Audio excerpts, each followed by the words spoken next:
Hoy día vamos a hablar de lo que es el aclaramiento, también llamado depuración o clearance. Específicamente vamos a hablar de este proceso cuando ocurre en los riñones. Entonces los objetivos son: primero, entender dónde ocurre el proceso de aclaramiento y su importancia anatómica. Segundo, entender qué es el aclaramiento y describir sus unidades. Tercero, entender en base a diferentes sustancias las distintas fases del aclaramiento. Y cuarto, hallar una aplicación clínica de la tasa de aclaramiento. Los temas a revisar van a ser una breve anatomía del riñón, proceso de filtración, concepto de aclaramiento, unidades de medida, fórmula y aclaramiento de algunas sustancias importantes, como lo son la inulina, el pAH, la creatinina, la glucosa y la urea. Empezando con la anatomía del riñón. Primero, notar que el riñón es un órgano retroperitoneal. El pedículo renal está formado por la pelvis renal, la vena renal y la arteria renal. Ahora vamos a hablar de la circulación renal, un tema muy importante cuando estamos hablando de lo que es el aclaramiento. Primero, la cápsula fibrosa renal, la corteza y la médula para ubicarnos. Ahora empecemos. Las sustancias vienen desde la arteria renal y pasan a las arterias segmentarias. De las arterias segmentarias pasan a las arterias interlobares. Y de las arterias interlobares pasan a las arterias arqueadas. Una vez que llegan las arterias arqueadas, se dividen en las arterias interlobulares. Interlobulillos están dentro de la corteza renal. Una vez que tenemos arterias interlobulares, vamos a pasar al gráfico a la derecha, van a salir las arteriolas aferentes. Las arteriolas aferentes van a llegar al glomérulo renal y dentro van a formar los capilares glomerulares. De los capilares glomerulares van a salir la arteriola eferente. ¿Qué es importante notar acá? Que el sistema que va a estar conformado por la arteriola aferente y los capilares glomerulares va a ser un sistema de alta presión. En cambio, el que va a estar conformado por las arteriolas eferentes y los vasos rectos que siguen junto a los capilares peritubulares van a ser un sistema a baja presión. La importancia en esto radica en el proceso de filtración que va a ocurrir en el glomérulo renal y la secreción y reabsorción que va a ocurrir en los capilares peritubulares. Ahora vayamos al proceso de filtración. Viendo todo esto desde un punto de vista cuantitativo, lo que tenemos que entender que el principal mecanismo van a ser las fuerzas de Starling. La fuerza de Starling es una manera de resumir lo que es el juego de presiones y la permeabilidad de la membrana. Y entonces, ¿qué nos dice? Que la tasa de filtración glomerular va a ser igual al coeficiente de filtración multiplicado por la diferencia de presiones. Ahora pasemos al concepto de aclaramiento. Primero notar algo muy importante. El aclaramiento se da en muchos niveles. En la orina, en las heces, exhalación, transformación hepática o en la misma sangre. Es una forma de medir la eliminación de sustancias. Lo que nosotros vamos a ver específicamente es el aclaramiento renal, lo que sucede en la orina.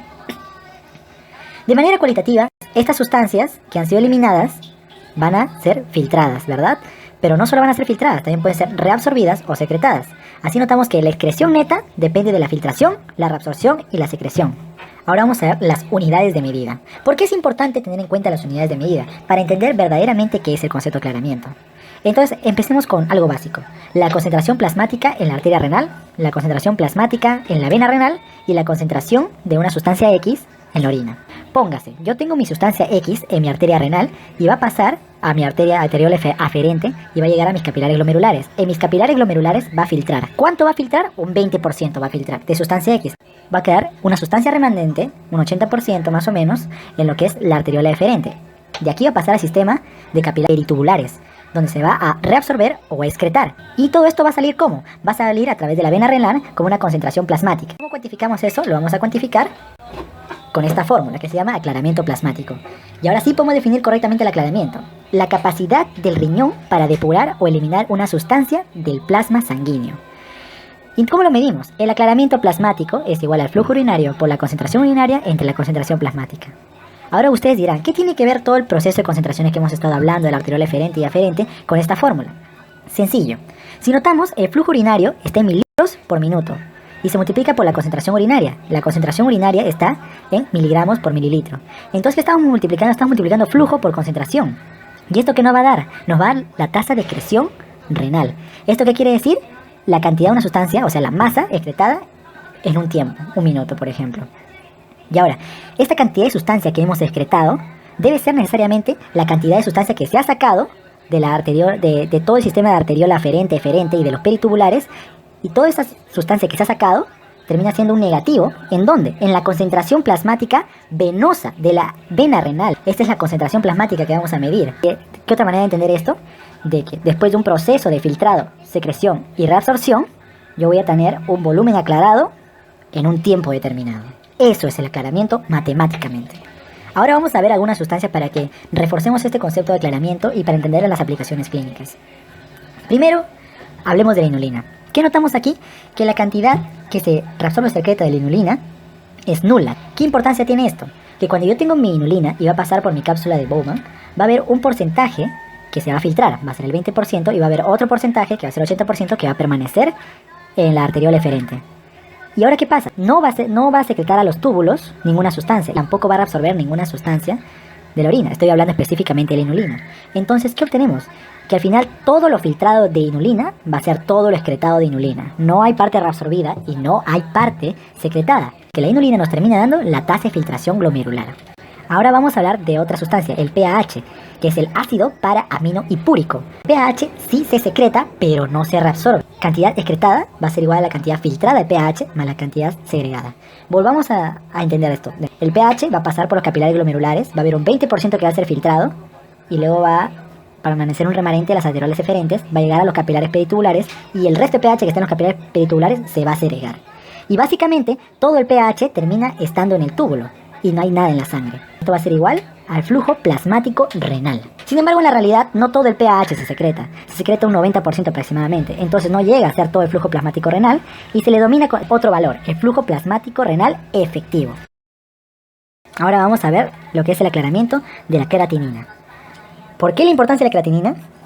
Si recuerdan lo que estamos hablando de la inulina, notarán que da un valor muy preciso de la tasa de filtración glomerular. Sin embargo, ¿cuál es el problema? Que para que toda la ley de Starling funcione, es importante que las concentraciones en sangre se mantengan constantes. Sin embargo, la inulina no se mantiene constante. Entonces, para medirla, habría que tener a un hombre inyectando la inulina durante un periodo muy largo de tiempo. Por eso está la creatinina. La creatinina es un producto, un desecho metabólico generado por los músculos. Y como todos los seres humanos tienen músculos y siempre están utilizándolos, se puede decir que la creatinina en sangre es constante. Entonces, ¿qué va a pasar con la creatinina? La creatinina se va a filtrar, efectivamente, como ya estamos viendo, pero aparte va a haber una pequeña porción de creatinina que se va a secretar a los túbulos, desde el sistema capilar peritubular. Entonces nos va a dar un valor muy aproximado de lo que es la tasa de filtración glomerular. Sin embargo, no nos da un valor exacto, sino un valor un poco más alto. Vamos a ver una gráfica que nos va a explicar la relación de la concentración plasmática de creatinina y la tasa de filtración glomerular. La tasa de filtración glomerular multiplicada por la concentración plasmática de creatinina va a ser igual a una constante. ¿Y cuál va a ser esa constante? Va a ser la tasa de excreción de creatinina. A cada rato se está filtrando creatinina y porque a cada rato estamos usando los músculos. Vamos a ver una fórmula que es la de Cockcroft-Gault que nos permite encontrar el clearance de creatinina de acuerdo a la edad, al peso, la concentración de creatinina y si es hombre o mujer. Es una fórmula muy aproximada que nos permite dar una relación rápida sin necesidad de un examen urinario. Ahora vamos a ver de una sustancia muy importante que es la glucosa. La glucosa es un caso muy interesante porque prácticamente no se excreta glucosa. Toda la glucosa se reabsorbe y si toda la concentración urinaria de glucosa termina siendo cero, el clearance de glucosa termina siendo cero. ¿Qué nos dice esto? Que dentro de la sangre nada de glucosa se ha limpiado. Toda la glucosa permanece en la sangre. Y ahora vamos a ver la urea. La urea también es una sustancia muy importante para medir la tasa de filtrado glomerular. Sin embargo, no se utiliza tanto. ¿Por qué? En el caso de la creatinina habíamos dicho que existe un proceso de secreción y este proceso de secreción permite que la tasa de filtrado glomerular aumente. En cambio, con la urea existe una reabsorción. Esto quiere implicar que va a haber una ligera disminución de la tasa de filtrado glomerular si es que nosotros utilizamos la urea como sustancia. Aparte, los niveles de urea no se mantienen constantes en el día. ¿Por qué? Porque depende del consumo de proteínas por la degradación de aminoácidos. Entonces vamos a ver, en resumen, cuál es la importancia clínica de lo que es el aclaramiento o clearance. Primero, nos permite hallar la tasa de filtración glomerular. Esto a través de la inulina, que nos da una tasa de filtración glomerular perfecta, de la creatinina, que es el gold estándar o gold de oro, que nos da una tasa de filtración glomerular un poco mayor, o de la urea, que aquí no aparece, pero también nos da una tasa de filtración glomerular un poquito menor.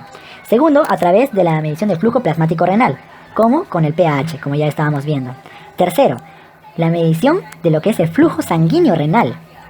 El flujo sanguíneo renal, ¿cómo se denomina? Se denomina como el flujo plasmático renal multiplicado por el hematocrito. Y cuarto, el clearance nos da una estimación del proceso interno que está pasando en las nefronas. Las conclusiones, ¿cuáles son? La primera, el clearance es una medida que nos permite encontrar el volumen de sangre que ha sido depurado, o sea, se ha despojado una sustancia en un periodo de tiempo.